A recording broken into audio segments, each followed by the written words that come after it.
The diner smelled of fresh coffee and buttered toast that morning, a small-town place where time seemed to pause somewhere between the clinking of forks and the soft hum of an old jukebox in the corner.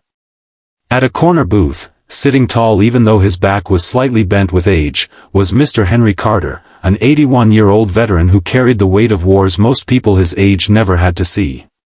His uniform cap rested proudly on the table beside his steaming mug, a silent badge of honor that strangers often noticed but rarely understood. He had seen battlefields most couldn't imagine, had buried friends far younger than himself, and carried memories that still kept him awake at night. But here, in this diner, he found comfort in the ritual of a quiet breakfast, a place where he could be just another customer instead of a soldier marked by history. That peace, however, was about to be shattered in a way that would shake the whole town. Before we continue, if this story touches your heart, please take a moment to like this video, share it with someone who believes in kindness, and subscribe to our channel Kindness Corner so you never miss stories that inspire, move, and remind us of the strength of humanity. And don't forget to leave a comment below. We love hearing your thoughts and reflections.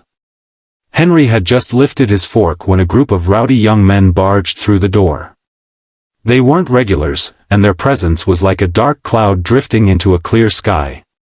One of them, a tall, broad-shouldered thug with a shaved head and a scar running across his cheek, sneered as his eyes landed on Henry's cap. He swaggered over, his heavy boots striking against the tiled floor like warning drums. Without invitation, he leaned over Henry's table and mocked, asking why old men like him wore costumes, and whether anyone still cared about wars fought decades ago. The diner grew silent. The other patrons froze, uncomfortable but unwilling to step in. Henry, with all the calm dignity that had carried him through life, simply looked at the young man and said nothing, his silence louder than any words could be. That silence enraged the thug. With a sudden burst of anger, he slapped Henry hard across the face. The sound cracked through the diner like a gunshot, stunning everyone. The old man's head jerked to the side, but he didn't fall. He sat still, his cheek red and his eyes watering, not from pain but from the deep humiliation of being struck in front of strangers. For a brief moment, the diner was paralyzed in shock. A waitress gasped. Someone whispered under their breath. But no one moved to stop it. And then, just as the thug leaned closer, about to spit more venom, something happened that no one in the diner could have predicted. The bell above the door chimed again, and in walked Henry's son, Daniel Carter, a man who carried an entirely different kind of presence. Daniel wasn't just any man, he was a longtime member of the Hells Angels motorcycle club, his leather vest heavy with patches that told stories of loyalty, resilience, and brotherhood. Behind him, the rumble of motorcycles outside suggested he hadn't come alone. The Hells Angels were there, waiting, a wall of steel and chrome, ready to stand by their brother's side. Daniel's eyes locked instantly on his father's reddened cheek. The room seemed to contract, silence pressing down on everyone as he walked slowly toward the booth. Each step echoed with the weight of unspoken history, years of protecting his father, of learning strength from the man who had given him everything. The thug's bravado faltered as Daniel towered over him, the diner now charged with an energy no one dared break. In that moment, the thug realized he hadn't just slapped an old man, he had touched a warrior's father, a veteran who had survived battles more brutal than his imagination could grasp. And worse, he had done so in front of a son whose loyalty was bound in steel, fire, and unbreakable brotherhood.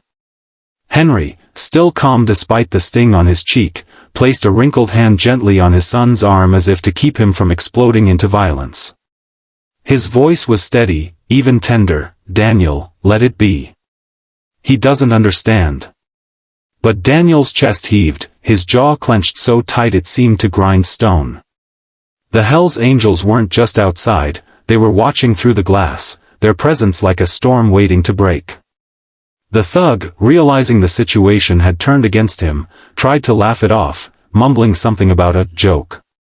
But the laughter died in his throat as Daniel leaned closer, his voice low and steady, carrying the kind of authority that came from living a life where respect meant survival. He told the thug that men like his father were the reason he even had the freedom to walk into a diner. He told him that strength wasn't measured by who you could strike, but by who you could protect. And then, with one glance toward the window, the sight of dozens of leather-clad riders staring in was enough to drain the color from the thug's face.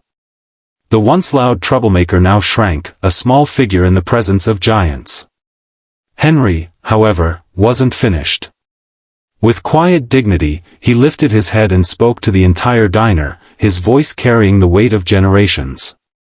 He reminded them of the friends he had lost overseas, of the freedoms they all enjoyed because of sacrifices made by young men who never grew old enough to sit in a diner and sip coffee. He didn't speak with anger or vengeance but with an aching honesty that left the room in silence. The waitress's eyes filled with tears. Even the thug's friends lowered their heads in shame. And for the first time in years, Henry's pain wasn't invisible, it was shared, felt by everyone present. From that day forward, the diner became more than just a place to eat.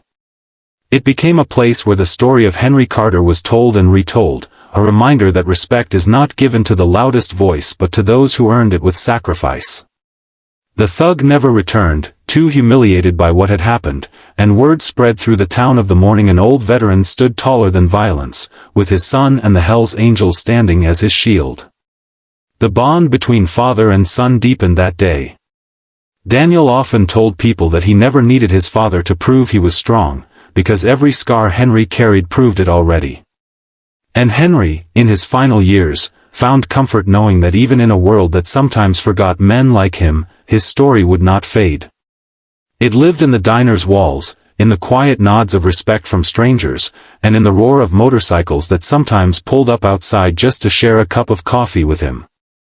And perhaps the most powerful part of that story is this: when an old man is disrespected, it doesn't just wound him. It wounds the generations who stand behind him, the families who carry his name, and the communities who benefit from his sacrifice. Henry Carter's story became more than a memory, it became a living lesson in honor, loyalty, and the unshakable power of standing up for those who can't stand alone. So if this story touched your heart, please make sure to like this video, subscribe to Kindness Corner, and share it with others so more people can be reminded of the quiet heroes walking among us every day. And before you go, let us know in the comments, what would you say to Henry Carter if you were sitting in that diner that day? Your words matter more than you think.